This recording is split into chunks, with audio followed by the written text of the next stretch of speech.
So if you were expecting to see Alan here this morning or see one of your elders that are well versed in the scriptures and so on, surprise. So my Corinthians class, they have come up here with us, and as always, I encourage any participation, any comments that you have.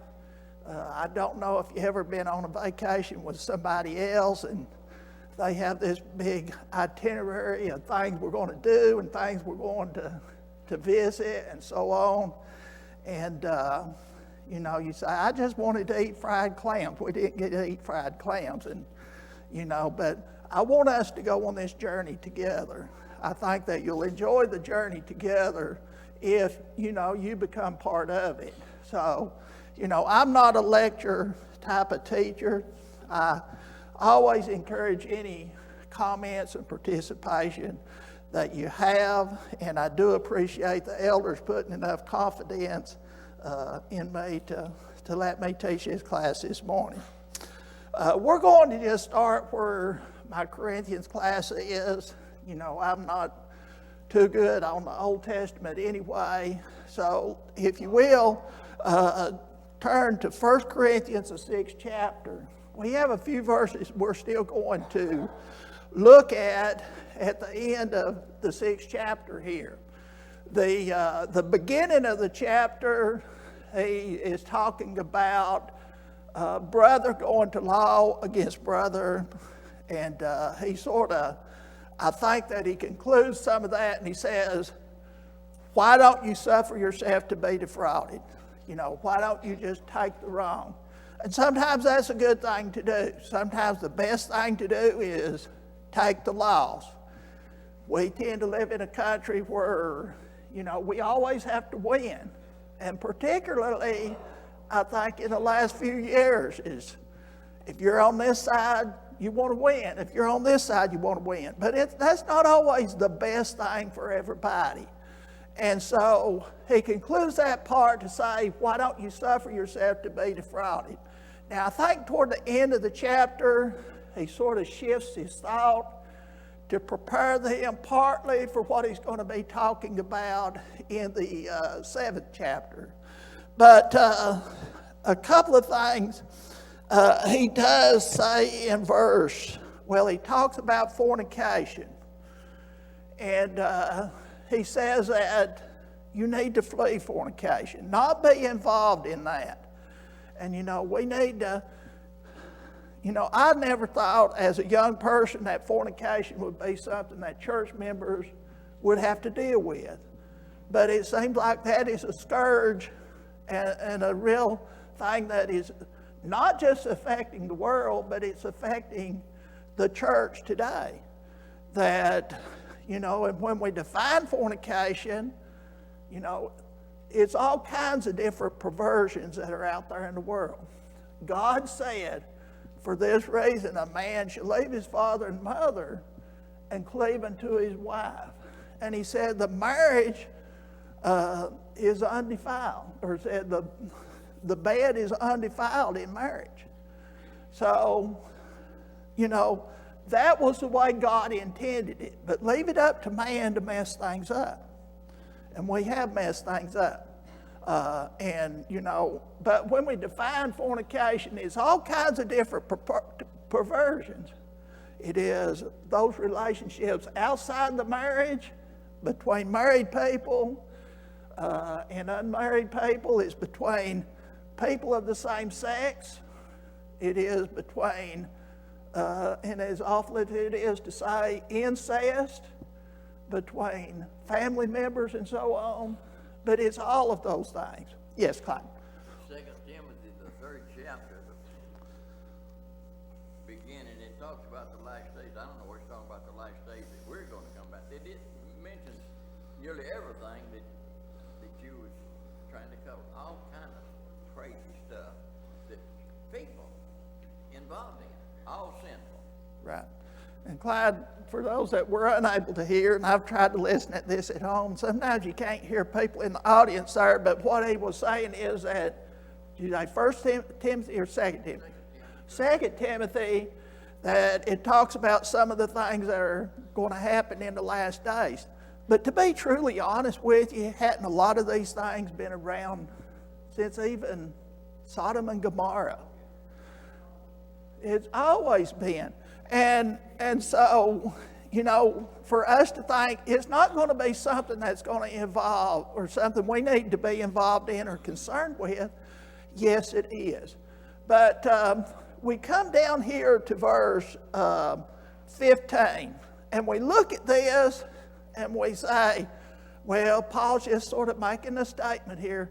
But I think that Paul is trying to use some very strong language here.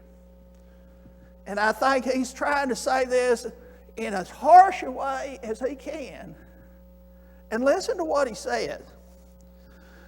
Know you not that your bodies are the members of Christ? Shall I then take the members of Christ and make them members of a harlot? God forbid. I don't think he's trying to use timid words here. He's saying, don't make members of the church members of a harlot. I think those are strong words. And he said, that's what you're doing. And he's trying to bring home the point that he's trying to say, you better listen, that that's not what you should be doing. And when it says, God forbid, he's wanting to get our attention and say, don't be doing that. So let's read a few verses here. Let's start with verse 16. It says, what? Know you not that he which is joined to a harlot is one body? For two, saith he, shall be one flesh. But he that is joined unto the Lord is one spirit. Flee fornication. Every sin that a man doeth is without the body. But he that committeth fornication sinneth against his own body. What? Know you not that your body is the temple of the Holy Ghost, which is in you, which you have of God, and you are not your own? For you are bought with a price. Therefore glorify God in your body and in your spirit, which are God's. Now when he says in verse 16 that he that is joined to a harlot is one body, and he's talking to Christians here. He's not talking to the world. I don't think sometimes that the world always understands what it means when one person marries another and they become one flesh. But I think he wants them to think about that even when you're joined to a harlot, you're still one flesh. And he said, you're Christians. You should know this. You should know that there is that sort of an intimate relationship there. That, you're sharing things that you don't share with everybody. But you become one flesh. And he said, that's what's happening when you're joined with a harlot. Any questions or comments? Paul said he gave them up to uncleanness because they were defiling their body. Right. So Paul said they've given themselves up to uncleanness. And he mentions a lot of those things in Romans, the 1st chapter. And one of the interesting things, and we may talk about this a little bit more in chapter 7, he said, without natural affection. You ever thought about those two words? Sometimes there's an affection that's natural.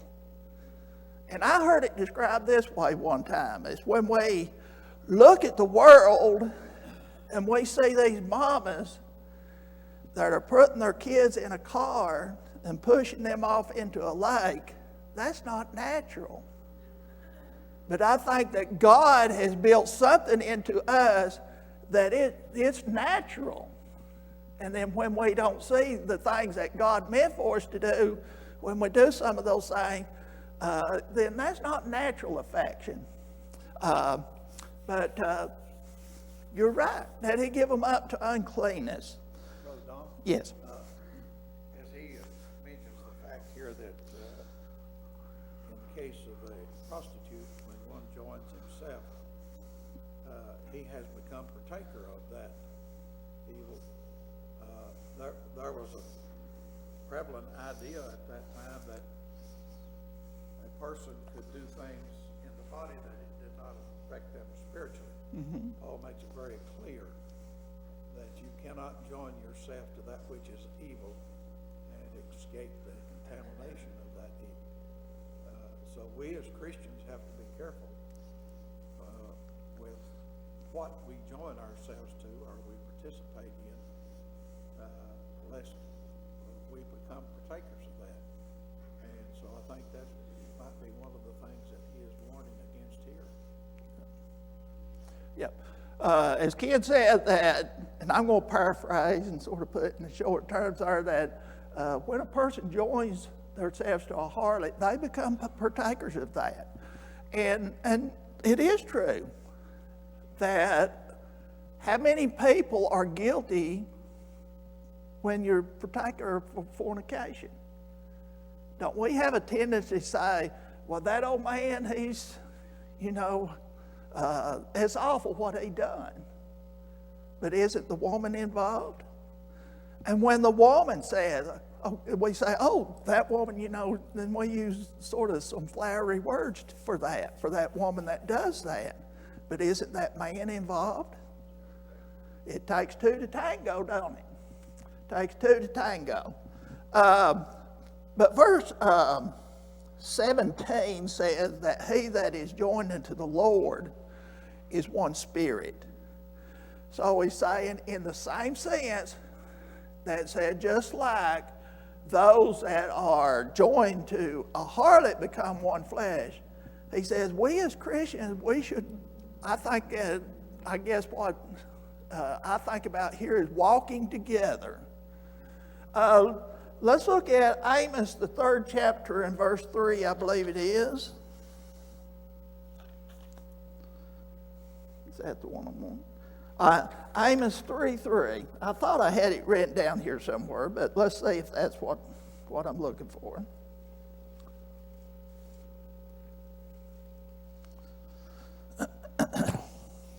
Says, can two walk together except they be agreed? So I think he's trying to make a comparison here between the marriage relationship and the relationship that we should have with Jesus. That, just as in that marriage relationship, you become one flesh. You share everything. You share your innermost thoughts and so on. He said it's really the same way with the Lord. Christians should have that relationship with Jesus in that same way.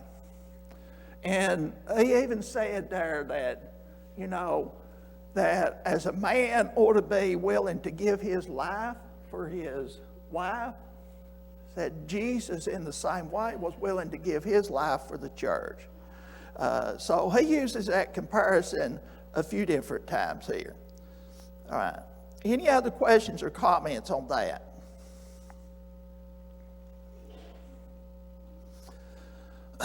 All right, so he says, flee fornication, verse 18.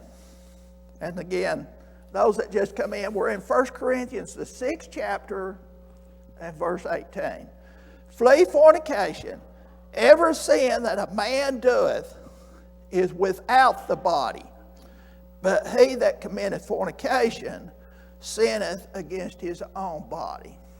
All right, here's what I thought about this morning, is that we have so many people today that says, well, maybe a man says, I like other men. So God sort of messed up on me, didn't he? Or he's a woman. I like these other women. God messed up on me. Or, let's apply it to some other things that we see in the world today. A person is an alcoholic. And he said, God has built this addiction in me. God messed up on me. or a person that is addicted to drugs, and he said, God messed up on me because I have this addiction. God didn't mess up. Sometimes these different perversions, sometimes it starts with experimenting with some things. And experiments become habits. And habits become addictions. And somewhere down the line, God didn't mess up. You messed up. So you started drinking, and then you become an alcoholic. Or you thought, well, I'm going to try this sexual perversion, just see what it's like. You messed up. He said, don't get as close to sin as you can, and then just see what it's like. What does he say to do? Flee. He says to flee. We don't try to get as close to sin and see what it feels like. Because even Hebrews tells us sin is meant to be pleasurable. That's the way Satan meant for it to be. And sometimes we think that's pleasure, something that I need to have. And then when we get involved in that, we say, God messed up. Said lust, when it's conceived, brings forth sin, and sin, when it's finished, brings forth death. Yes. So, all they had to do, and Clyde brought out about Genesis, all they had to do is just follow what God said to do. Simple thing. Don't eat of that fruit of that tree. All they had to do. They said, let's try it. See what it feels like. And then it brought forth death. All right, an interesting thing that it says here, says, every sin that a man does is without the body. He that commits fornication sinneth against his own body. And I've looked at that verse a lot of times. I said, well, if I drink alcohol, am I not doing something to my body? Or if I'm taking drugs, am I not doing something to my body? But he says, fornication is a little bit different. He said, you're sinning against your body. What do you think that means? What's the difference? Have you ever thought about that difference, what Paul's talking about here? What do you think?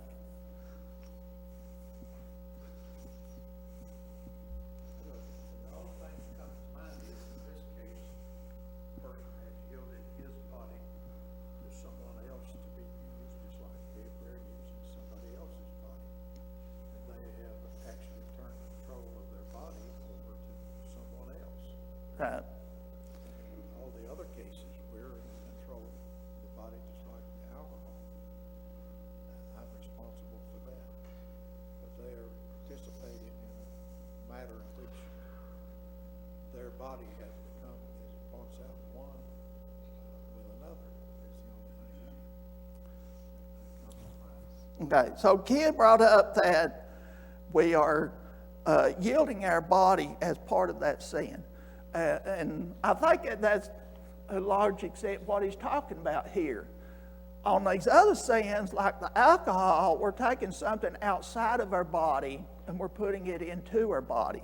But in the case of fornication, we're using our body to cause that. Our body becomes part of the process. And we're using that. But also, I think, is that intimate relationship.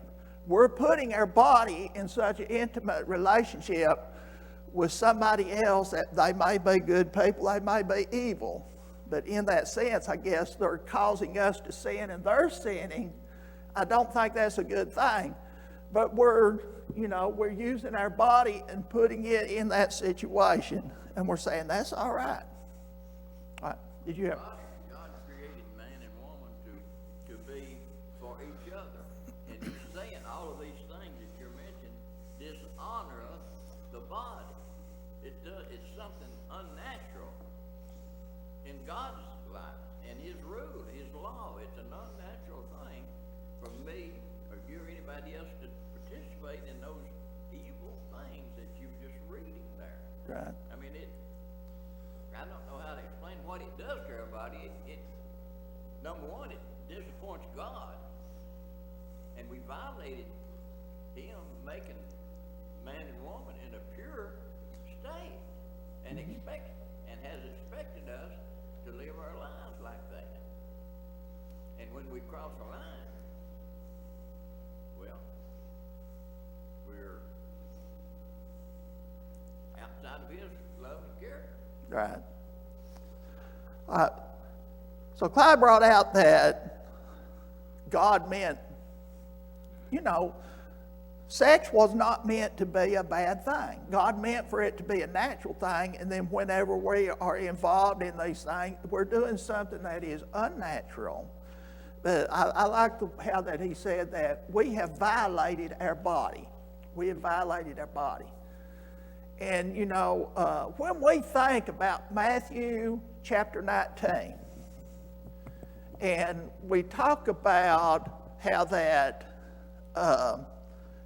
if a person becomes involved in something outside a sexual relationship, outside the marriage vows, that gives a person a right to divorce. And, we as Christians, we talk about forgiveness a lot, don't we?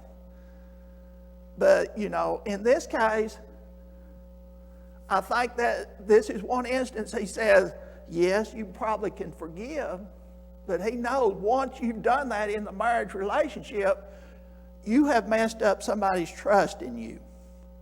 And he said, that's very hard to forget.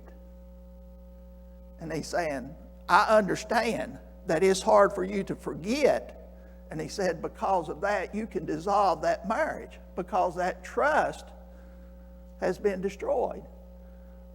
So, that's something interesting about fornication, is that it's like we have violated something. We had made something so filthy that God said, this is something that can destroy the marriage.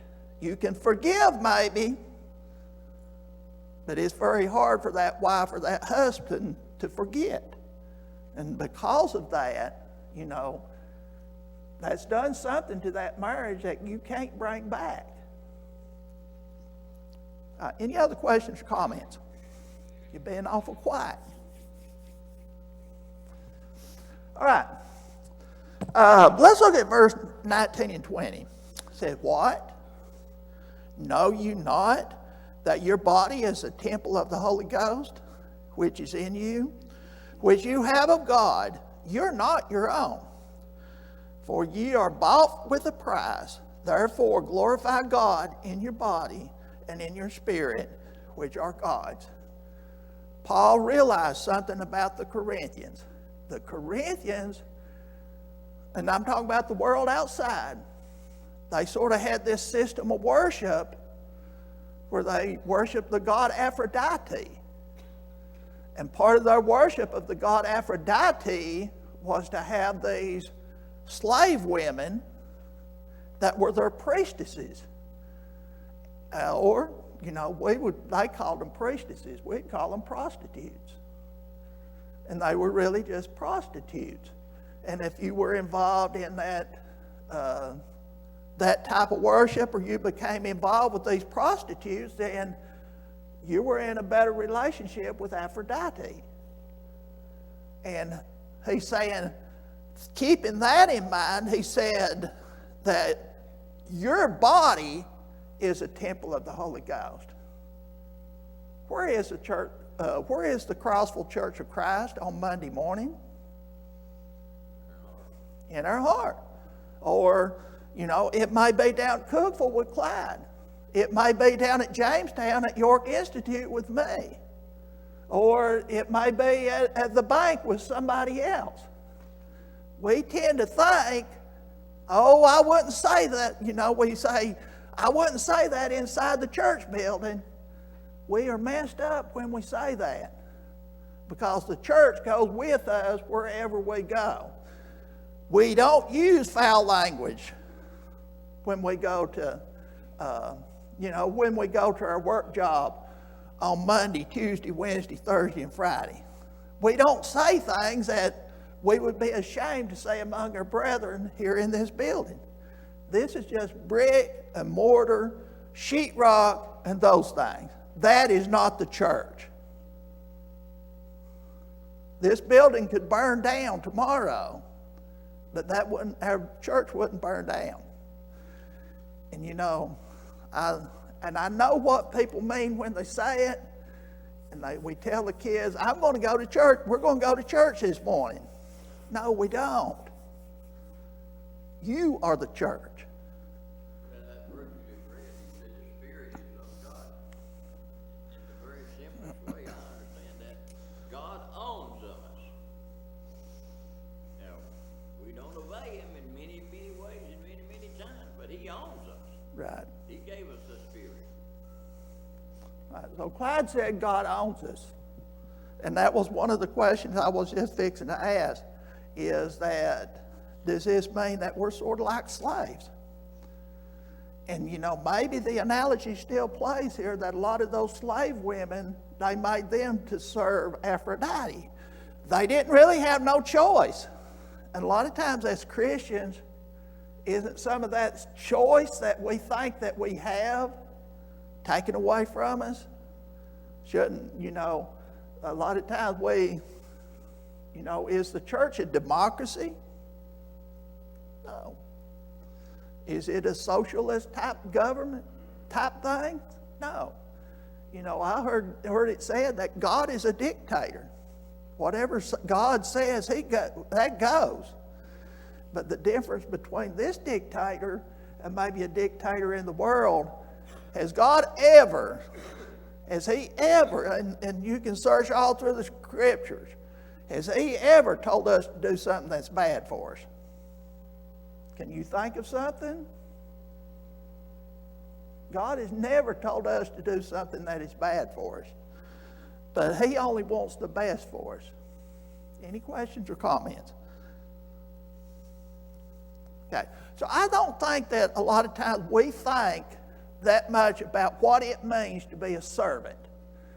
And we'll probably see that a little bit more in chapter 7, what it means to be a servant. But we're supposed to be servants. But what do people say about the church today? Does that congregation have something for my kids? Does that congregation do something, that will help me? A lot of times we look at the church and say, what has the church got to give me? When instead we should be saying, what can I do for the church? And if somebody says, will you lead prayer today? Yes, I will, because I'm God's servant. You teach a class today? I may not be good at it, but I'm willing to do that because I'm a servant. When we think, and I mean, sometimes it's bad to think about those slaves back in, before the Civil War, but did their masters come and tell them, would you be willing to do this for me? I don't think so. They said, you're going to go do this, and you're going to do it now, and you're going to do it the way that I say to do it. That's what it means to be a servant.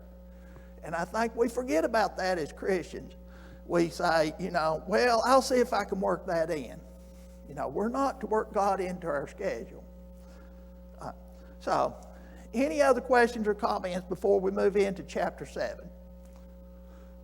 All right. Let's look at chapter 7.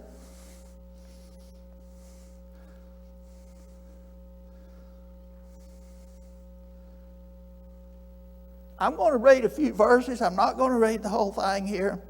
Let's read down through about verse 10. Be a good place. All right. Now concerning the things whereof you wrote unto me, it is good for a man not to touch a woman. Nevertheless, to avoid fornication, let every man have his own wife, and let every woman have her own husband. Let the husband render unto the wife due benevolence, and likewise also the wife unto the husband. The wife hath not power of her own body, but the husband. And likewise also the husband hath not power over his own body, but the wife. Defraud ye not one another, except it be with consent for a time, that you may give yourself to fasting and prayer, and come together again, that Satan tempt you not for your incontinency. But I speak this by permission, and not a commandment. For I would that all men were even as I myself. But every man hath his proper gift of God, one after this manner, and another after that. And I say therefore to the unmarried and widows, it is good for them to abide, if they abide even as I. But if they cannot contain, let them marry.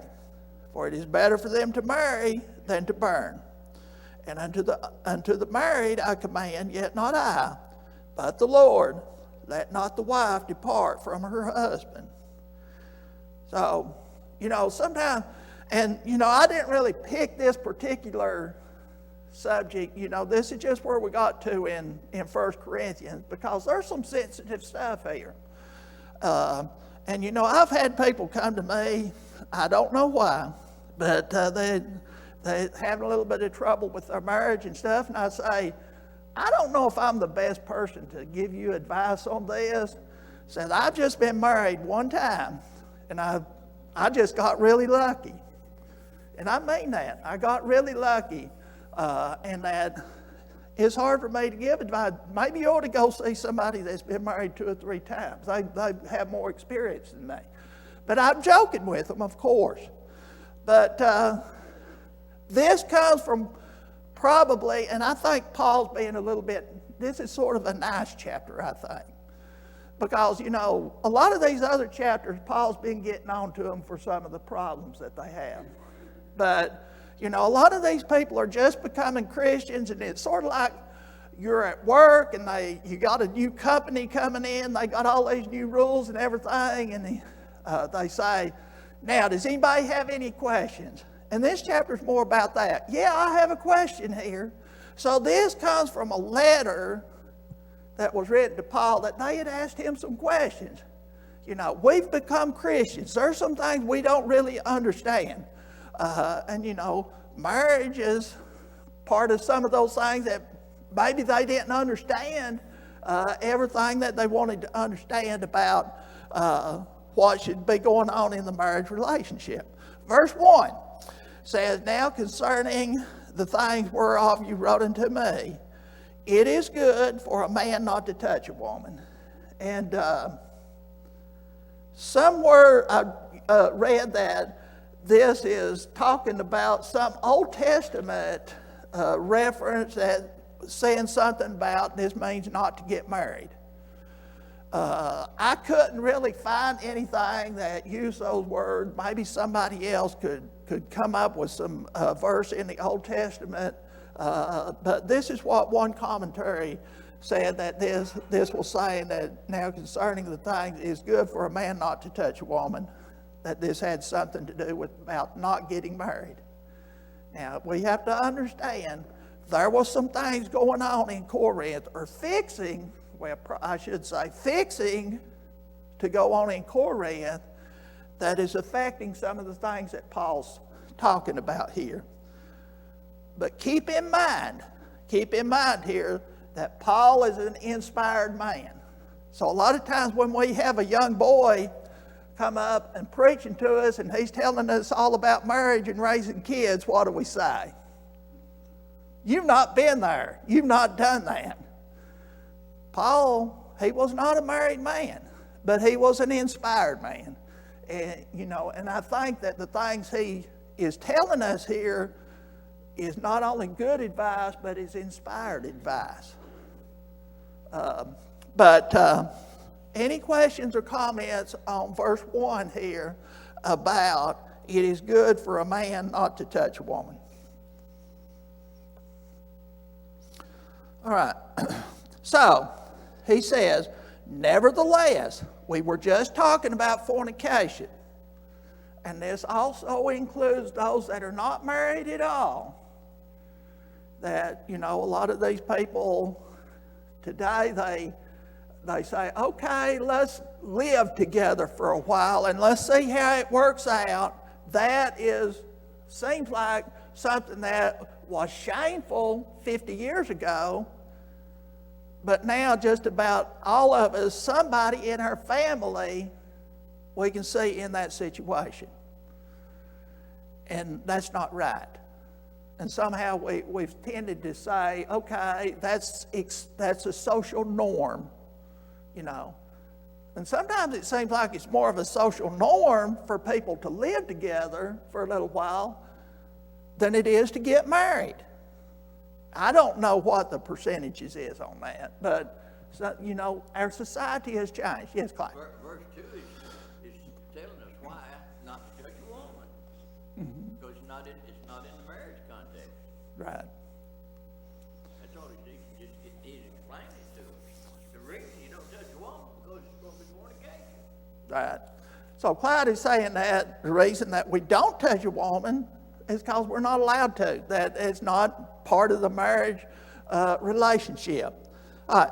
So what did God mean to happen? What is God's plan? Let's go ahead and look at that. Genesis 2:18. Genesis 2:18.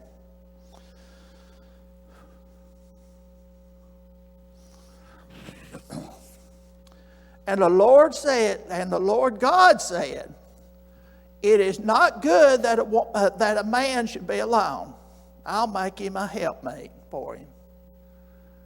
So this is what God meant when he created woman. And, you know, a lot of times when my wife would, you know, on Mondays and Tuesdays, she would go take care of her dad, and Sunday night she'd have the house all cleaned up and pretty and everything. And she'd probably be the first one to tell you Wednesday morning when she come home, it's not good for man to be alone. But God knew that. God knew that sometimes we just need somebody else to help us.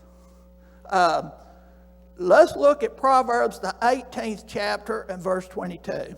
Proverbs 18:22.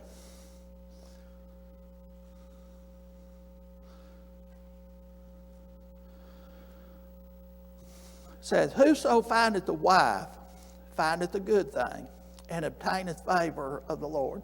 So keep in mind, Paul's not saying marriage is always a bad thing. I mean, it can be a bad thing, but marriage is supposed to be a good thing. And, you know, if it's according to, if we try to do it the way that God meant for it to be, said marriage could be a good thing. And so Paul's not saying that. What Paul is saying is some things are going on right now or fixing to happen to the Corinthians that marriage may not be a good thing. Marriage may not be the best thing. But he does allow that qualification in here that says, but if you feel like you have to get married, go ahead and get married. Don't commit sin. But he's saying marriage is meant to be a good thing. And that's why God created the woman to be a helpmate for the man. So Paul's not saying that at all. All right, let's look at verse 3. Here's where we get a lot of thoughts that come in on this. All right, back here. Let the husband render unto the wife due benevolence, and likewise also the wife unto her husband. Some of your versions say sexual desires. That let the husband render to the wife sexual desires, and likewise the wife to the husband. And a lot of times we say, yeah, that is part of what it means to be married. But I found it interesting. New King James uses the word affection. Render unto the wife due affection.